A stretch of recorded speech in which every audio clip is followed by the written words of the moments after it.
So Idol John Marco, no, before tayo mag-start, tanong muna kita, ito ba yung kauna-unahan mo na Rigid MTB? Ito yung Mountain Peak Ninja, yan, pambansang brand ulit.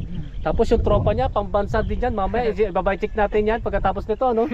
Yan, yun, pambansang brand Mountain Peak Ninja. Ito yung unang model na XC-Hearten mountain bike frame. Ito yung pambansang brand ulit na Mountain Peak RGF 627, no? Na yun, 27.5 na hindi suspension corrected, kaya natansya ko agad na 27.5 kasi yung gulong mo 29 na malit lang clearance dito, no? Ano to? Carbon? Hindi po, ano lang po. Hard plastic, no? Pero manipis, no? Rayon na may manipis na foam. May medyo less lambot, no? Kasi manipis lang yung foam.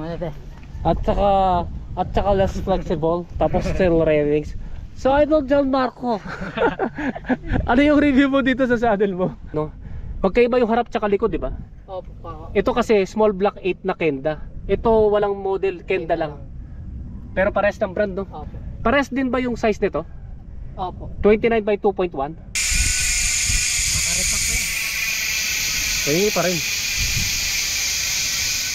I don't ever slow up, no I don't take shit. I got no love for the fakeness. If you wanna play tough and wanna hate this, I'll always show up and make a statement. I don't ever slow up, no I don't take shit. I got no love for the fakeness. If you wanna play tough and wanna hate this, I'll always show up and make a statement. Everything I do so instinctive and so passionate. Every word I move so descriptive like an adjective. I got a vendetta against people who patented being negative when you should be getting after it.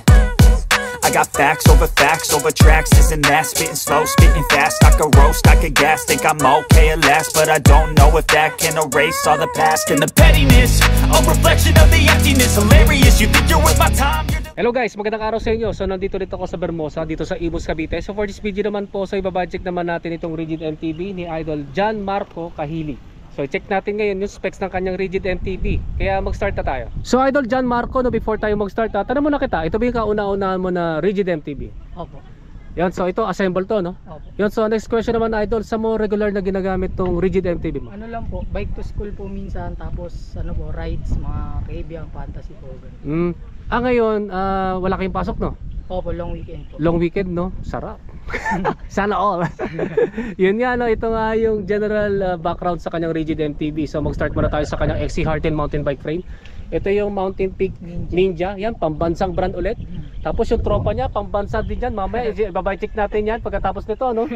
Yan, yun, pambansang brand Mountain Peak Ninja. Ito yung unang model na XC-Hearten mountain bike frame. Aluminum 6061. Yan yan, nakalagay dito 29er. Walang nakalagay dito na sticker, tinanggal. Pero ito size large or size 17. Tapered yung head tube. Then sa cable routing, sa FD tsaka sa RD internal, external sa rear brakes. Pang BSA threaded na bottom bracket shell, pang 31.6mm diameter na seat post. Quick release yung drop out. Then ang disc brake caliper mount naman yan is post mount. Next naman ito kanyang rigid fork. Ito yung pambansang brand ulit na Mountain Peak RGF 627, no? Na yun, 27.5 na hindi suspension corrected, kaya natansya ko agad na 27.5 kasi yung gulong mo 29 na malit lang clearance dito, no?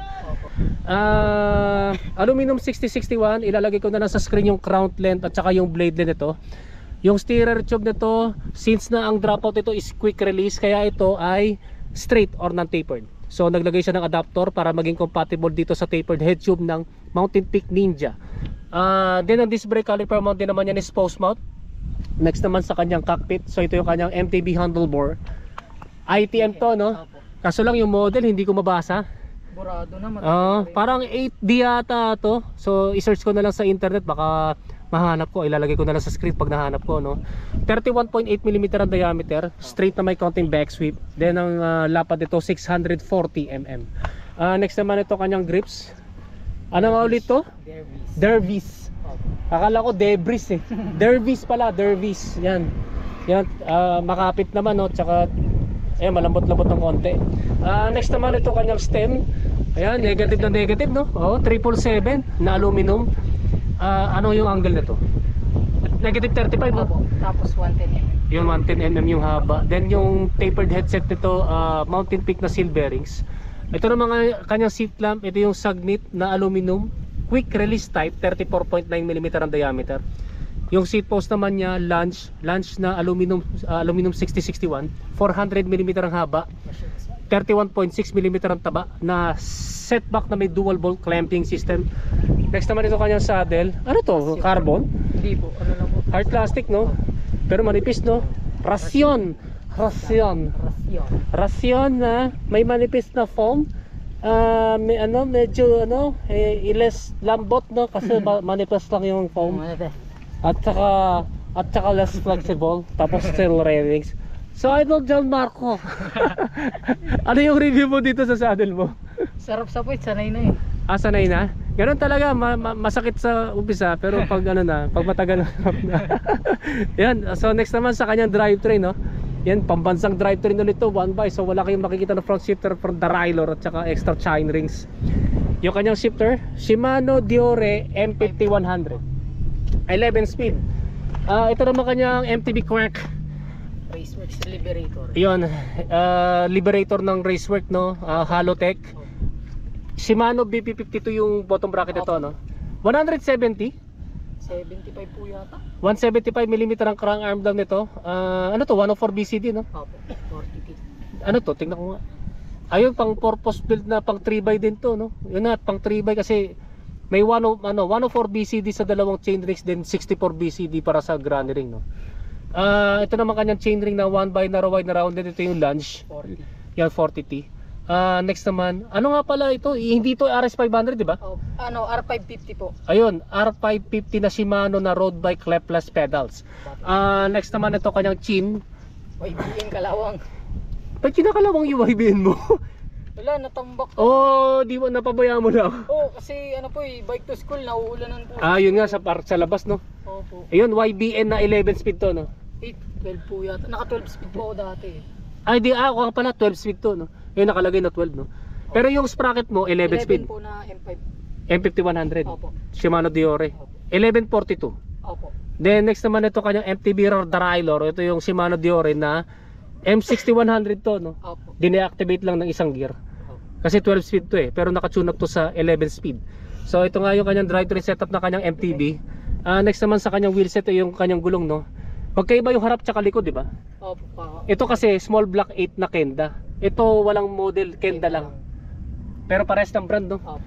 Pares din ba yung size nito? Opo. 29 by 2.1. Opo. Warbid na Exeter. Yung rims mo, Dartmoor ba talaga to o sticker lang? Hindi ko nga po alam nabudol ako Paano nabudol? Mali. Second hand nga pala, no? Opo.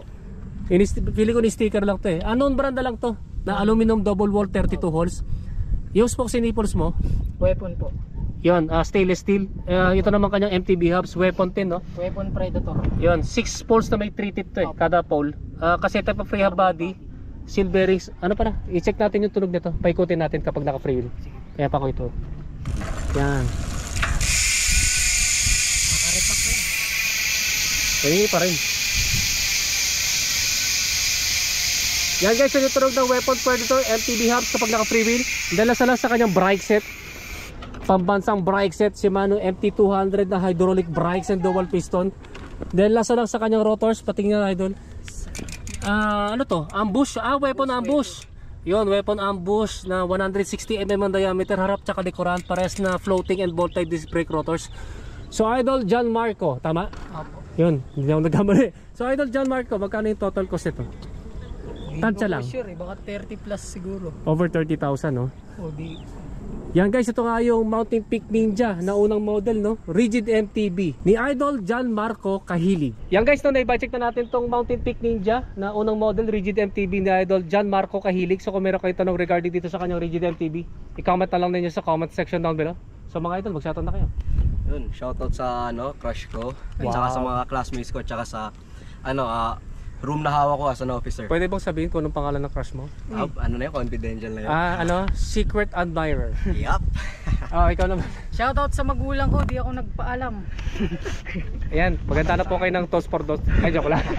Guys, so salamat sa pag-watching ng MTV. Yan naman ang susunod, no? Opo. Yung Mountain Peak din. Opo. Yan guys, maraming salamat sa inyong panonood. Don't forget to subscribe kay YouTube channel. Pakiclick na lang yung notification button para ma-totally notify kayo. Yan guys, maraming salamat sa inyo and ride safe po sa inyo.